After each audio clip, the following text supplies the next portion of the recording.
I'm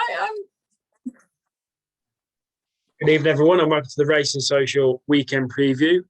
We had such a poor day today, and the racing is that good Monday and tomorrow. So we're back for part two. Dawn, weren't the best day today for us both, was it? No, I mean we can scrape back. We can scrape back. I did mention Iniston, even though he wasn't part of, our other races. The Jazzy Matty brother. Unfortunately, Jazzy Matty, I think Cheltenham came too soon after, or Fairyhouse came too soon. Jeffrey's Cross, I'll take that. And I did say if Allegora Devasi was not in the mood, it would be Instant. And Instant showed us 8 lengths, very, very good. And Danny, again, we have to go superb, absolutely superb. So we're not wrecked, we're just a little bit shook. And as good as today was, tomorrow and Monday are by far superior, aren't they? Oh, incredible. Top draw, Joe. And you've got double entries, treble entries. You're looking forward to Punchestown. So some of these that are that ran even today, tomorrow, Monday, you might be seeing them if some of them are taking their chances at Aintree. I'd be blown away. But to look forward to 2 weeks' time at Punchestown, it's going to tell you a lot the next 2 days, what you're to expect at Punchestown and what to get excited about, I think, again, and where your money's going to lie. Definitely. Well, before we head to Fairyhouse, which is the main event, we're just going to have a quick look at Plumpton, the Sussex Champion Hurdle. It's a race I love, obviously. Diego de Charmil's won it in the past. Last year's winner, Auchan is back for more. And this year, the race was really competitive once again. So what do you fancy in this?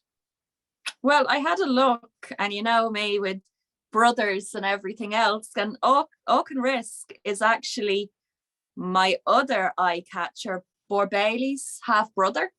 So I was excited to see that. Borbailey is by Sindar, the Great Derby winner. And he's really he's right down the weights, Joe. He's only got 10-7. He's 10-1. Joe Tizard, Brendan Powell's up. He was second to west of the bridge, Skelton's. 19 lengths, but he was too keen at Sandown, I think. He was second to Grey Dawning. And I adore Grey Dawning. I can't wait to see him next week at Aintree. Only 1.5 lengths. He was carried on the run-in Boxing Day. So I think he would have been maybe not beating Grey Dawning, but closer again. Theatre Glory was third in that race.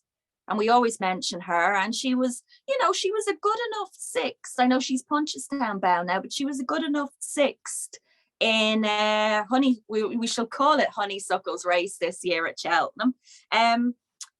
Also beat, and you'll like this little bit, Don Marie, who you had last week. So you've got that nicely stacking up, and was third to Tony Martin, the Handicap Kings, unanswered at Cheltenham back in November, and was very prominent throughout the whole race. So as much as I like Auchan Risk, Caelan Quinn's up. He's taken 5 off. Still a bit more weight than Borbailey. Out of the two of them, there's a lot to like about Borbailey. There's a lot of horses that have finished behind and in front that make you think it's going to be there or thereabouts. I also seen that Keane Collins has sent Effenock Fizz over. I have a soft spot for Effenock Fizz.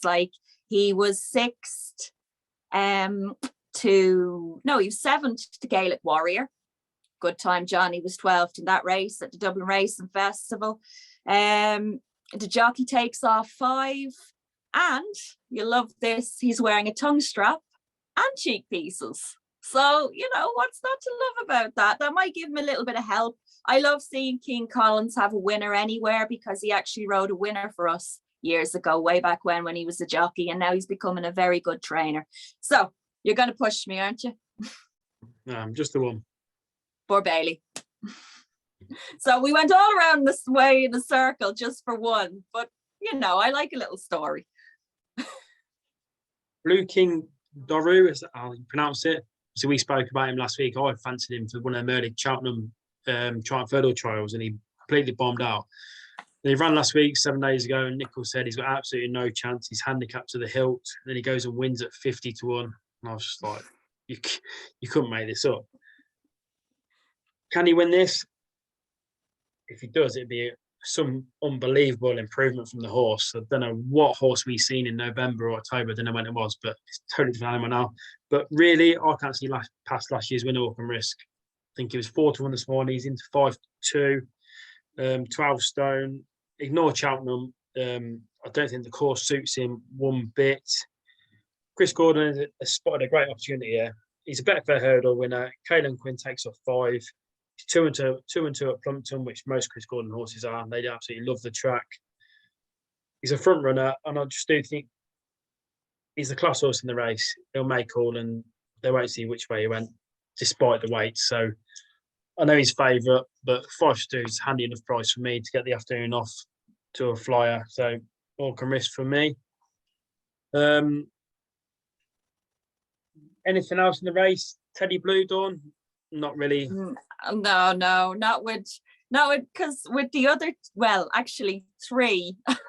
You take that half brother, I'll take the other half brother. I'm not for Teddy Blue. Every time I do go, he lets me down. I can't. I have to give up the Ghost or the Teddy.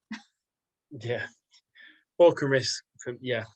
So that's Plumpton over and done with. We move on to Fairyhouse now. The main event, Dawn, and we start off in the Mares Novice Hurdle, 2 mile 4, Grade 1. Looking at this race on paper, it's absolutely brilliant. You've got Cheltenham horse in there. You've got horses that didn't go there, but should have really, but they've been saved for this. Every angle you look at this race is completely stacked, isn't it? Oh, completely and utterly. And we refer back to Joe every time, I think, or every second time, because of your beloved Dino Blue. What a good race it was last year, pre it being called the Honeysuckle, mare's race, which rightly so, it's now called the Honeysuckles race hurdle. Last year, it provided us with Brandy Love Envoy, Dino Blue, Impervious, Night and Day was 9th in it. Night and Day is back for more. The only thing with Night and Day is she is incredible, but I'd like to see more of her. And I know she missed Cheltenham, so maybe she's coming here fresh. But that 22 lengths back in January, I can't forget about in Clonmel. I cannot forget about it. Princess Zoe is back again for more. There was a little bit of a debacle on Twitter, a whole thing, but I'm glad to see Danny has kept the ride. He knows her best. He'll get the best out of her. And obviously mistake again, but she's entitled to it at Cheltenham. She was 5th, but she was only 4 lengths behind You Wear It Well. You Wear It Well, we see how good she is.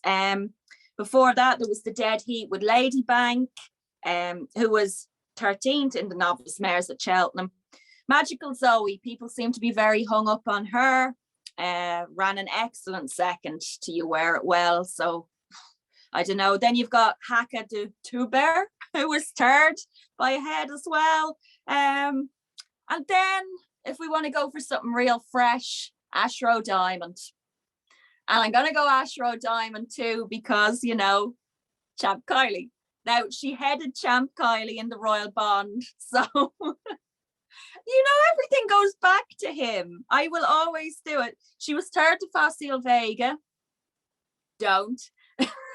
In the future champion at Christmas. Ile Tomps was 2nd. We seen what Ile Tomps did at Dublin Racing Festival. The 3rd in the Royal Bond, Marine Nationale, Irish Point, her, Champ Kylie. All winners, beautifully set up. She was 4th in the Mares Flat Race. If we're going to go back to Lily de Burley, I'll talk about Lily de Burley afterwards. I have stuck her in somewhere. Pink in the Park was 5th that day. Nakini was 6th. Harmonium Maker, 7th. They're all in the race too. So out of all the girls, and I love my Irish unicorn, Princess Zoe, but for the Blue Blood Racing Club, I really, really would love to see Ashrow Diamond do it and to prove how really, really good she is. She's really good against the boys, but she is really, I'd say she really, really has it for the girls tomorrow. The first line I've written is Ashrow Diamond is there to be taken on, surely. So that doesn't bode well, does it? How did I guess? I think this is a proper race, and most of these did run at Cheltenham, like you said. One that didn't is Night and Day, and I know she absolutely thrashed in this race last year, but going by this year's campaign to date, she's only run the once, and obviously she won by 25 lengths or whatever it was, like you said. She clearly wasn't ready for this test last year, and she's been given time this year. I think that's why we haven't seen her much. Mullins has just taken his time with her. Well, I think we're going to see a much better horse this time round. Well, you can't see much worse, put it that way. I'm expecting a much better display this year from Night and Day. Obviously, last year's race was hot, and on paper, I know we're like trying to look in the future, but can you see this year's race being as hot as last year's? I think it's going to be very tough to match. Tough to match, definitely. But I think you're going to see 2 or 3 come out of this. Yeah, and still do something. 5 or 6 from last year who have. Yeah, or even like we're saying, to have Night and Day, who was 9th, and then for her to come back and do such a performance off that 22 lengths. Will we see that again? Possibly not. But we've definitely 2 or 3 in here, Joe, that are really, and I know Jamie Codd was waxing lyrical about Harmonia Maker. I know she didn't go to Cheltenham either, so it'll be interesting to see if she's as good as he keeps saying, which I believe she is, even though I've opposed her here, because I think, again, yeah, we've 2 or 3 in here, but this time next year we could turn around and say, Jesus, that was the race again of the year to keep referring back to. And it's great to have one to just keep referring back to like that. Definitely. I know it's a bit of a shot in the dark. I do think Night and Day is the one to be on, taking everything into account. I think about 8 to 1. I think it's a fantastic each way price. With the Mares Novice, we go over to the 3:10, which is the Grade 2 Novice Hurdle, 2 mile 4. And I don't know, this isn't a race that excites me at all, Dawn. Not at all. Not at all. Not even. I'm looking at these and I'm thinking they're just all a bit. Is it because Parmenian won on the flat, Joe? No, nothing to do with that. Don't hold that against him now, you know. I was there 35 days ago at Leopardstown. I thought he was very impressive. What I liked was Paul said he was only getting fit. Willie was saying maybe it's the wrong type of year now. It's coming to the end of the season that he's only getting fit. But with his really decent win in France, maybe he's going to be a good summer jumps horse too.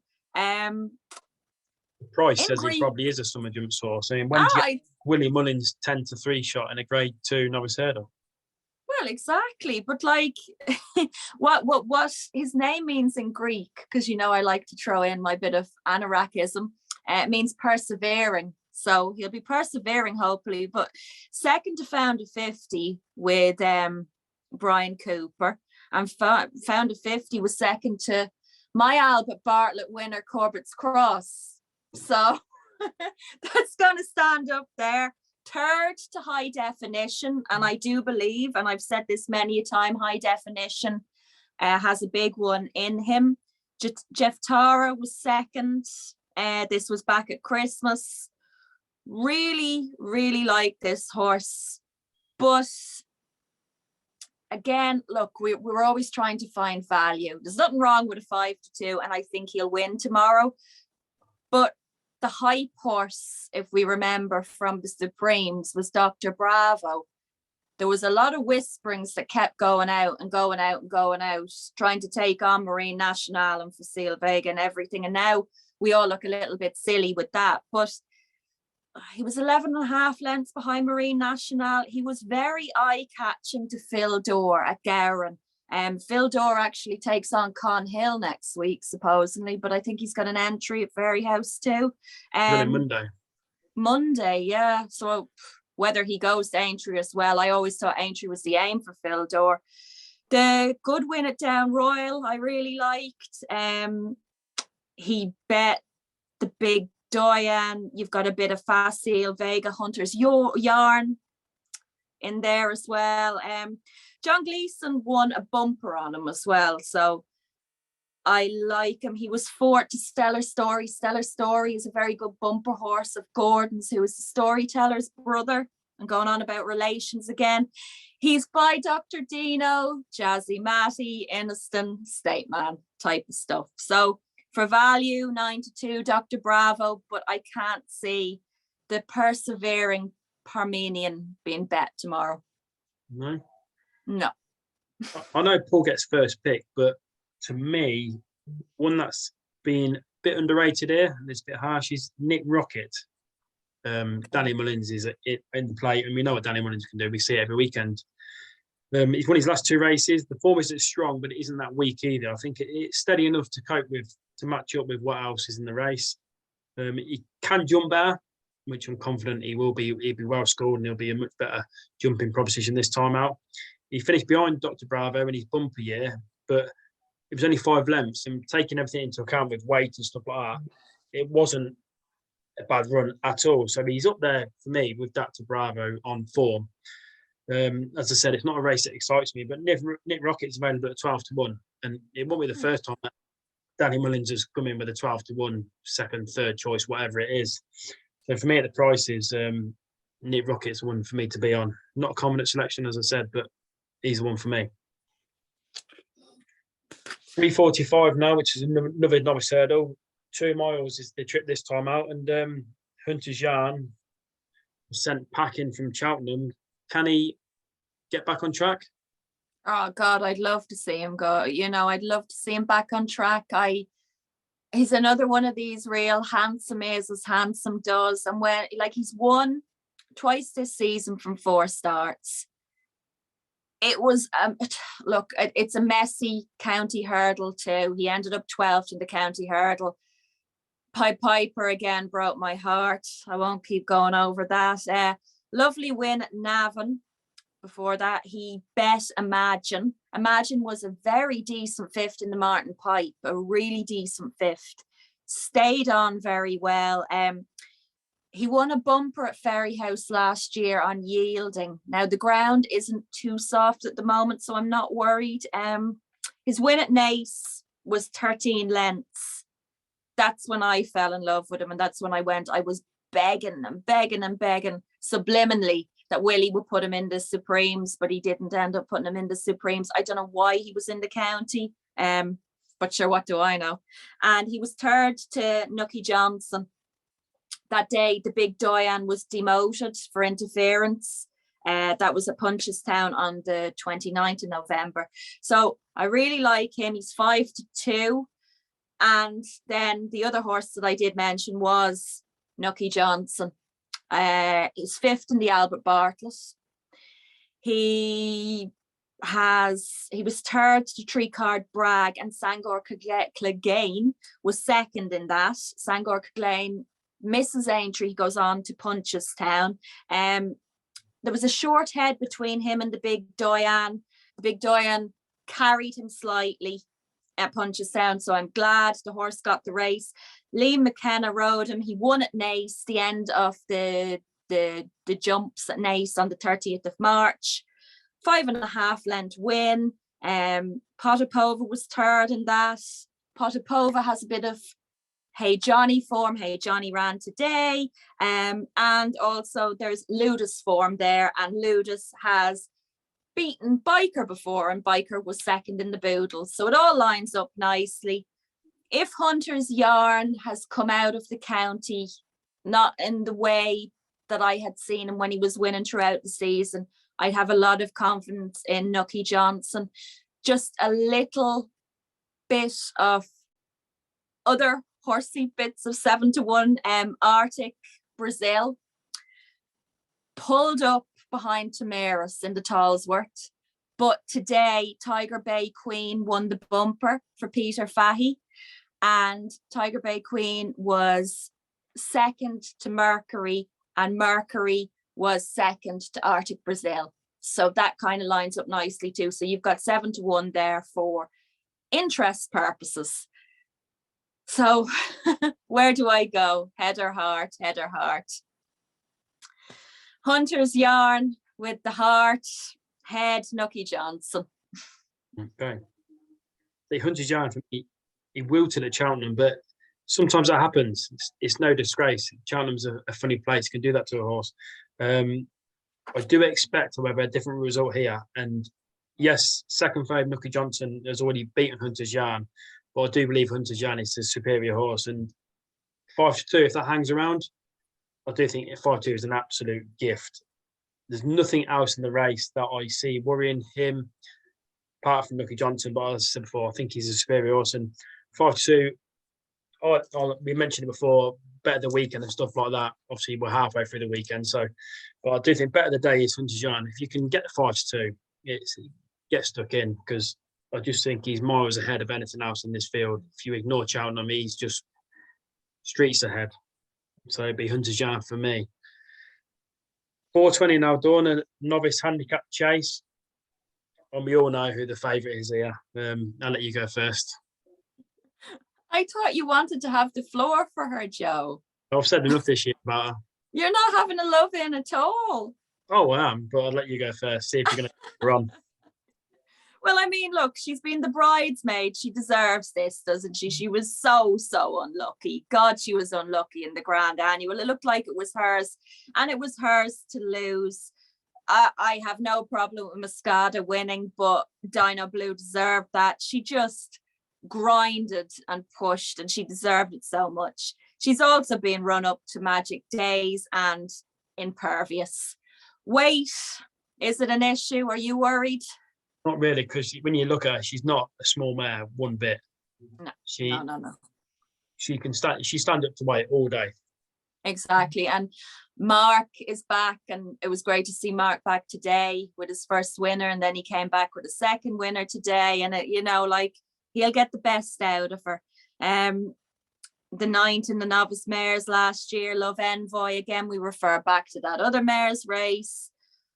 We've spoken so much about her. Then you've got the little bit of Instant from what we've seen today as well. We've got that form because she was 4th to Party Central at Punchestown. Instant was 2nd, both 2nd to Allegory de Vassy. The Ulster National last week, we've seen that. And Brideshead, who I'll talk about after, was 3rd.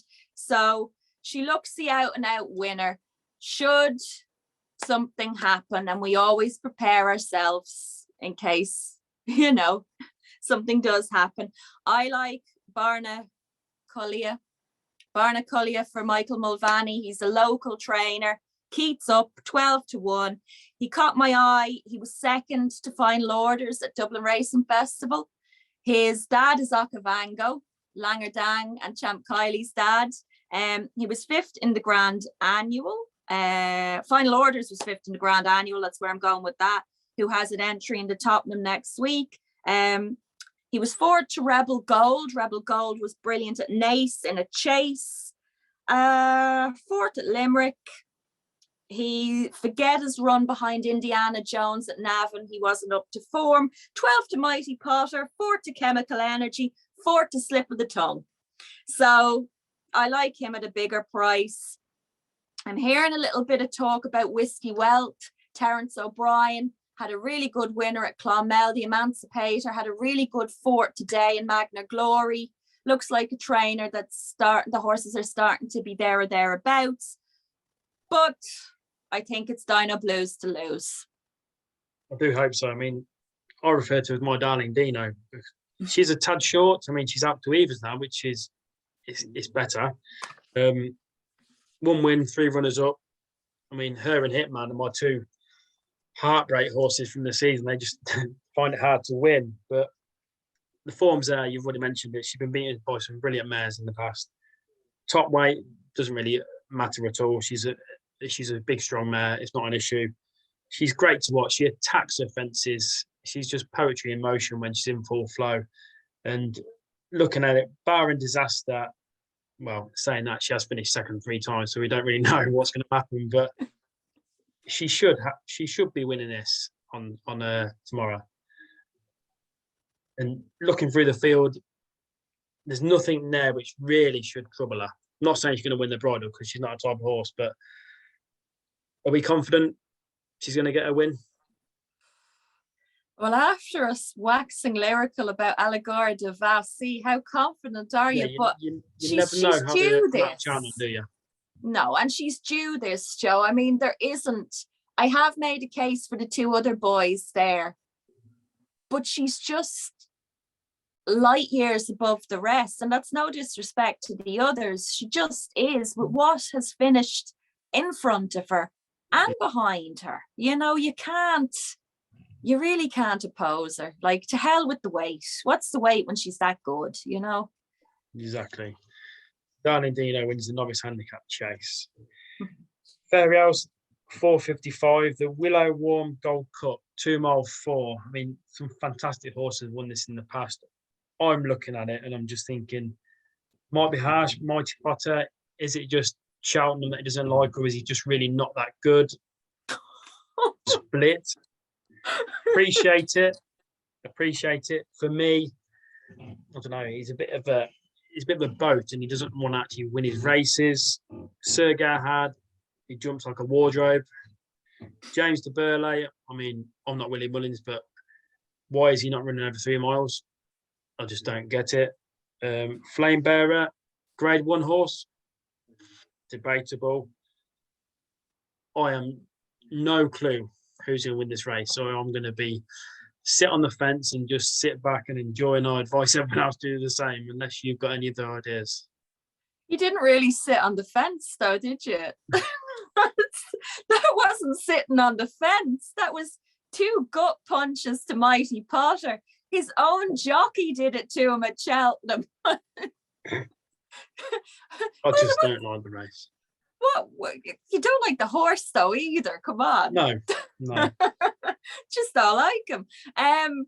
Is it just Cheltenham, or is he a good horse?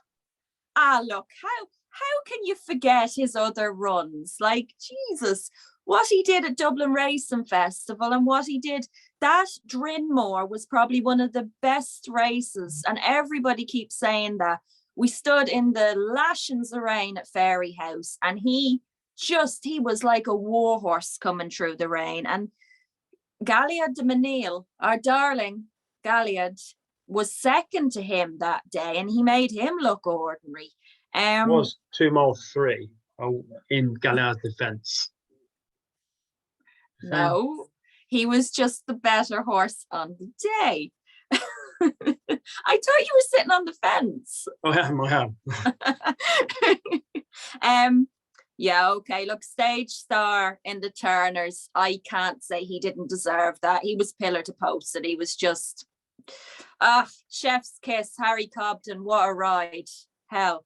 Mighty Potter hung right very, very badly, but appreciate it, hung really badly left. So you had one going right, one going left, and the whole thing was perfectly bonkers, which we love too. So I always bang on about Matney and all her babies, and I still believe in her golden womb and that she'll produce something really, really good. Do I think Mighty Potter is going to win this tomorrow after making a huge mighty case for him? No, I don't. So that was pretty pointless, wasn't it? Appreciate it. You're saying he looks like he doesn't want to win, yeah? How many lengths did he win by in the Supreme in 2021? Oh, that Supreme, that I can't remember what finished behind him. Ballyadam. Handicapper. Oh, for God's sake, 24 lengths. That's a horse that doesn't want to win. Right. Put him up for bet of the weekend then. He's not my bet of the week.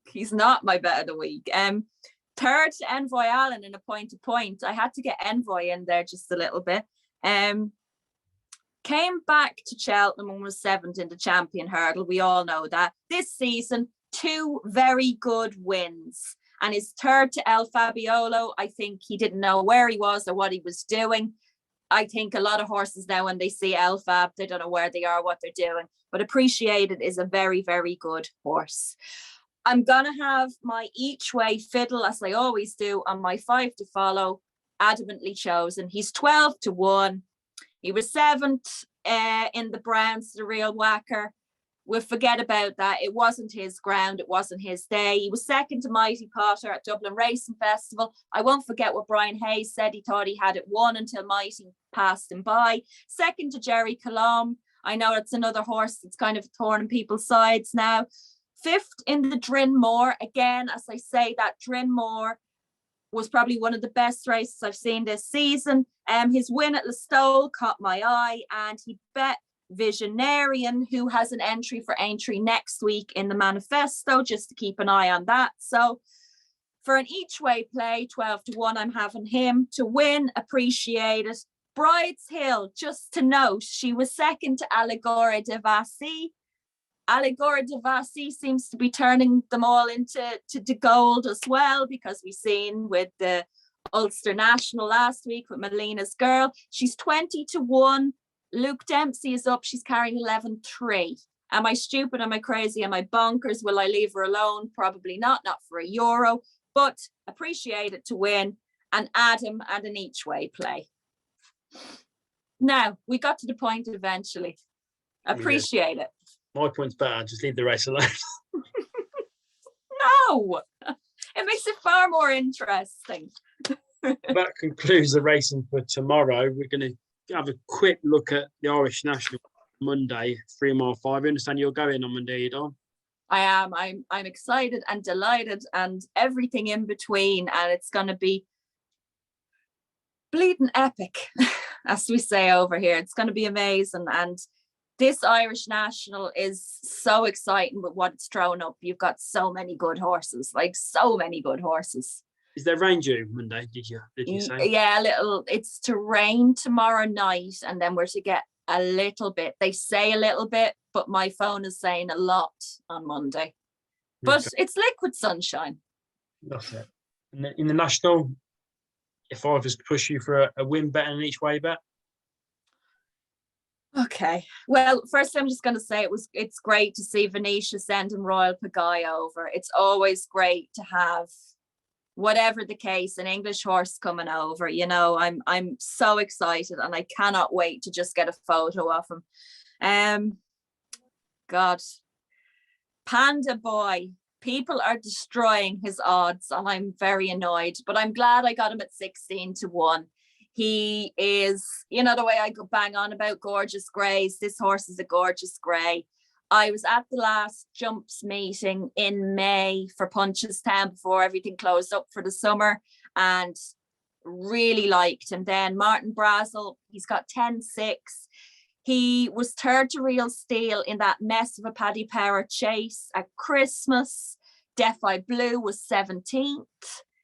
Carefully Selected was 7th, and he went on and won the Thyestes. He's been 4th to Albara. Albara has been 3rd to Ewick. He was 10th to Good Time Johnny in the Paddy Power Handicap at Dublin Racing Festival in 2022. But let's hear it for the girls. Right, my each way, Panda Boy, my win. It has to be because I always say Punchestown New Year's Eve, you will always see a really, really good horse. 2021, the race New Year's Eve, I stood and I watched Lord Lariat. Lord Lariat is out of the Grand National, we heard earlier. But Angel's Dawn was second, and she was only headed by notice to close in the same race that Lord Lariat won last year. She was fantastic in the Kim Muir. She's hardy, she's brilliant, she's gorgeous. She's 10-4 with the £9 penalty. Sam Curley, it would be such a good story. And Philip Enright is up. So Angel's Dawn for me. She is a mighty, mighty mare. She grinds all day. She gives everything. She was unseated when coming for Cocoa Beach in the Punchestown Grand National trial. Kim Muir, I had her at 12-1. She saved me. She absolutely saved me. So Angel's Dawn to win, and Panda Boy each way. I think Chemical Energy is worth a look at as well. Just a second glance, because you've got the Galliard de Menil. Bit of form there too. Yeah. Obviously, I'm always going to have a quick look at Death-Eye Blue. 10 stone 2. Cracking run of the Kim Muir, 5th. Won on this card last season, actually, over 3 miles. last 2 runs, decent form. This is a tough ask, but you can guarantee with him, he will run his race. And I don't know how many places you get at certain bookies and that, but he's danced all the dances in the big stamina chase in Ireland, and he's just a fairly reliable, big price bet because he never lets you down. But the one I do like, you mentioned Grays there. I'll be fairly confident this horse will make the frame at least, and that is Espinita Bello for the Barry Connor yard, Michael O'Sullivan. I mean, everyone knows what form they're in. They're absolutely flying. Fresh off a possible career best, it's fair to say, at Naas last month, up £11, which sounds a lot, but the way he won, and I think he's fairly unexposed over this trip. He was 18th in this in 2021, but when you go through the form and stuff beforehand, and you go through the race itself, he clearly wasn't ready for such a. It's a massive race for any horse, let alone someone so inexperienced. He's ready for it now. He's experienced. He's in his prime. He's progressing nicely this year. He's just getting better and better. He's at his peak form. As I mentioned earlier, yard on a height, jockey on a height, ground his suit. That is massive for him. I'm excited about his chances. And 14-1. I mean, you can't grumble at that one bit. So yeah, Espinita Bello for me, and Defy Blue's a bit of a hard bet, so to call it. Any other business, Dawn? I mean, I've got 2 listed here for Monday in the 3:15 at Fairyhouse. Drop the Anchor. Form would probably put you off, but I just do think he's got a handicap in him soon enough. And the other one is the 3:50 at Fairyhouse, and that is Lovable Rogue. That is Steering for Longe. I do think he's going to take all the beating. What? All the beating. Really do. Let me guess, you're going to like Phil Daw. Are you for real? Hey, what's wrong with that? April Fool's was last week. Oh God. Okay. Well, I've got Phil Daw in here. Monkfish is back as well. We're not like a monk. 700 days off through a chase, running over hurdles over 2 mile 4. Yeah, look what Willie does. They could be disappeared for 3 years, 4 years, and they come back. You know, Mullins, the Steering for Longe is Willie Mullins as well. Yeah, but a Steering for Longe we haven't seen Monkfish. I just think Monkfish is better. Look, you can have a Steering for Longe. He might be better, but over this trip, over hurdles, the Steering for Longe has the race in the bag. We'll see. Phil Daw, yeah, I want a bit of Phil Daw, but I always have to mention my boy HMS Seahorse. I think he was very unlucky. I thought he got knocked around at Cheltenham. He's 9-1, massive, absolutely massive at that. The Grade 2 chase, French Dynamite, the other day, I was so disheartened. I thought he had it in the bag. I think the ground did him. Flame Bearer got him that day. Yeah, and the juvenile hurdle, you haven't mentioned your good friend, Blood Destiny. Don't know. Why? Did you not see what he's got a tongue tie and a hood? A tongue tie and a hood. Done with him. And Cougar's out as well. Fun times. Firefox, the boss's Oscars, half little brother. He is so good. I am so excited to see him. He's in the bumper. Codfather is up. I think he'll win. I very, very, very much so. That's probably my bet. You know, bet of the day, bet of the week, bet of the 3 days, 2 days now. God. So yeah, as I say, a Steering for Longe. Good luck to you. And French Dynamite, I think will be there or thereabouts. And I'm gonna leave Blood Destiny alone and go with Cougar. Okay. Fingers crossed we get plenty of winners here. Well, mainly on my side rather than yours. We're taking each other on as normal, as we always do. I understand we'll be back next week, Dawn, won't we, with Aintree previews? Plenty of Aintree action. I'm again pumped and excited and delighted with the amount of good racing coming our way. And after Aintree, Punchestown, Joe. And Sandown. And Sandown, yeah. Air as well. God, yeah, and there's plenty. I've seen lots and lots of entries, lots of good Irish entries again. Right. So yeah, we will be back. Dawn, have a fantastic day Monday, and we look forward to seeing the content, which I'm sure will be coming our way. And plenty of Asterian Falange for you as well. In the God bless you. Winners enclosure. Good luck, everyone, these next 2 days, and happy Easter, and we'll see you for Aintree.